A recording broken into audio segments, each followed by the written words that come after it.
చిత్తూరు జిల్లా టీడీపీ కార్యాలయంలో టీడీపీ రాష్ట్ర అధికార ప్రతినిధి వెంకటీల సురేంద్ర కుమార్ నిర్వహించిన మీడియా సమావేశం. వివరాలు రాష్ట్రంలో కూటమి ప్రభుత్వం చేస్తున్న మంచి పనులు, కేంద్రం నుంచి అందుతున్న సాయం, వస్తున్న నిధులపైన వైకాపా అధినేత శ్రీ జగన్ కొందరు వైకాపా నాయకులు పనిగట్టుకుని నిత్యం తప్పుడు ప్రచారాలు చేస్తూ చేయిస్తున్నారు. తమ పత్రికా ప్రచార మాధ్యమాల ద్వారా తప్పుడు కథనాలు ప్రచారం చేయిస్తున్నారు.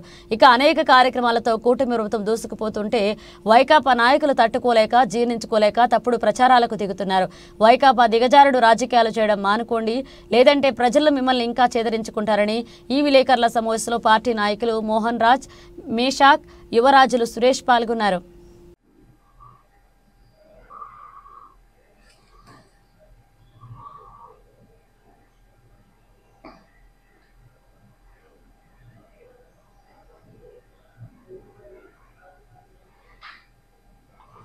అందరికీ నమస్కారాలు. రాష్ట్రంలో కూటమి ప్రభుత్వం అధికారంలోకి వచ్చినప్పటి నుంచి వైకాపా నాయకులు ప్రభుత్వం పైన అసత్య ప్రచారాలు కొనసాగిస్తూనే వస్తున్నారు. తమ పత్రిక ద్వారా తప్పుడు కథనాలు రాయించడం, నాయకులు తప్పుడు ప్రచారాలు చేయడం అలవాటుగా మారిపోయింది. మరి ఈ మధ్య గౌరవ ముఖ్యమంత్రి గారి దావోస్ పర్యటన గురించి, అదేవిధంగా విశాఖ ఉక్కుకు కేంద్ర ప్రభుత్వం ద్వారా తీసుకొచ్చినటువంటి ఆర్థిక ప్యాకేజ్ పైన కూడా తప్పుడు ప్రచారాలు దిగదారిపోతున్నారు. నేను ఒకటి అడుగుతున్నా, మంచి చేసే ప్రభుత్వం పైన, మంచి పనులపైన తప్పుడు ప్రచారాలు చేయడానికి మీకు సిగ్గు అనిపించడం లేదా అని ప్రశ్నిస్తూ ఉన్నా. మరీ ఇంత దిగజారు రాజకీయాలు చేస్తారని అడుగుతున్నా. ఈరోజు కూటమి ప్రభుత్వం వచ్చిన తర్వాత నరేంద్ర మోడీ గారి ప్రధానమంత్రిగా ఆయన యొక్క సహకారంతో ఈరోజు అమరావతిలో 21,000 కోట్ల రూపాయలతో పనులు ప్రారంభించడం జరుగుతూ ఉంది. అదేవిధంగా పోలవరం ప్రాజెక్టు పనులు మళ్ళీ ప్రారంభించాం, నిధులు వచ్చాయి 12,000 కోట్ల రూపాయలు. విశాఖ రైల్వే జోన్ కూడా శ్రీకారం చుట్టడం జరిగింది. అదేవిధంగా ఈరోజు రోడ్స్ అన్నీ కూడా డెవలప్ చేసుకుని ముందుకు పోతున్నాం. ఇటువంటి పరిస్థితులు ఉన్నప్పుడు మీరు హర్షించాల్సింది పోయి తప్పుడు ప్రచారాలు చేస్తూ రాజకీయ లబ్ధి పొందడానికి నానా తంటాలు పడుతున్నారు. ఈరోజు దావోస్ పర్యటన చూసుకుంటే 2014-19 మధ్య ముఖ్యమంత్రిగా చంద్రబాబు నాయుడు గారు 4 సార్లు వెళ్ళారు అక్కడికి. అదేవిధంగా నారా లోకేష్ గారు 2 సార్లు వెళ్ళారు. మరి ఇప్పుడు అక్కడ ప్రపంచ స్థాయిలో ఉన్నటువంటి ఆర్థిక సంస్థల ప్రతినిధులంతా కూడా అక్కడ సమావేశాలు జరుపుతున్నారు. అక్కడికి వెళ్ళి రాష్ట్రంలో ఉన్నటువంటి అనుకూలతలన్నీ కూడా వారికి తెలియజేసి పెట్టుబడులు తీసుకురావడం కోసం ప్రయత్నం చేస్తున్నారు చంద్రబాబు నాయుడు గారు, అదేవిధంగా నారా లోకేష్ గారు. అయితే జగన్మోహన్ రెడ్డి అధికారం ఉన్నప్పుడు 2019లో ఒకసారి మాత్రమే దావోస్ పర్యటనకి వెళ్ళాడు. 4 సార్లు ఆయన పరిపాలనలో అక్కడ సదస్సులు జరిగితే ఈయన ఒకసారి వెళ్ళి ఉత్త చేతులతో తిరిగి వచ్చాడు.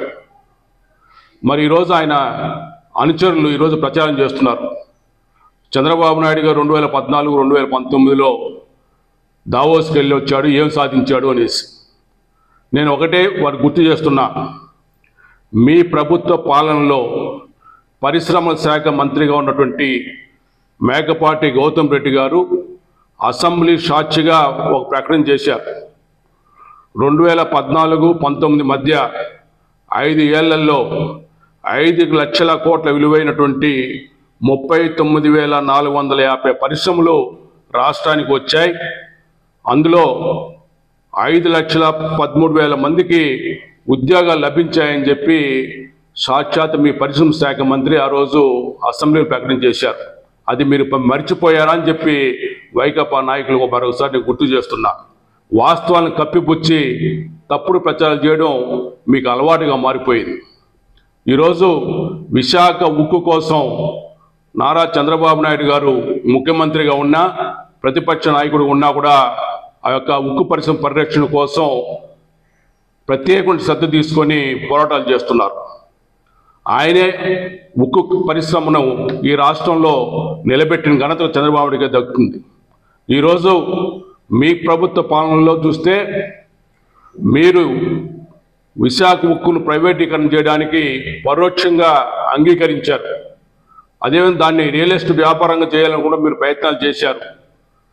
కానీ చంద్రబాబు నాయుడు గారు ముఖ్యమంత్రి అయిన తర్వాత గౌరవ ప్రధాని గారి దృష్టికి పలుమార్లు దీన్ని తీసుకెళ్లి కేంద్ర మంత్రులతో సంప్రదించి ఈరోజు విశాఖ ఉక్కును ప్రైవేటీకరణ చేయకుండా నిలుపుదల చేయించుతూ అదేవిధంగా దాని పునరుజ్జీవం పోయడానికి 11,440 కోట్ల రూపాయల ఆర్థిక ప్యాకేజీ తీసుకోవడం జరిగింది.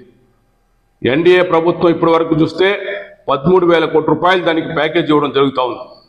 ఈరోజు ఈ ప్యాకేజీతో విశాఖ ఉక్కు మళ్ళీ ఉత్పత్తి ప్రారంభం నిలదొక్కిన అవకాశాలు స్పష్టంగా కనిపిస్తున్నాయి.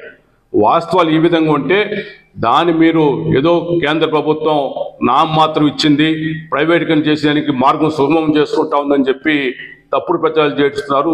మరి ఈరోజు వైకాపా నాయకులు మీకు సిగ్గు లేదని మరొకసారి ప్రశ్న చేస్తున్నాం. దయచేసి వాస్తవాలుగా అంగీకరించండి, లేదా మౌనంగా ఉండండి. అంతేగాని తప్పుడు ప్రచారాలు చేసి ప్రజలు మభ్యపెట్టడానికి ప్రయత్నించొద్దని ఈ సందర్భంగా తెలియజేసుకుంటున్నాం.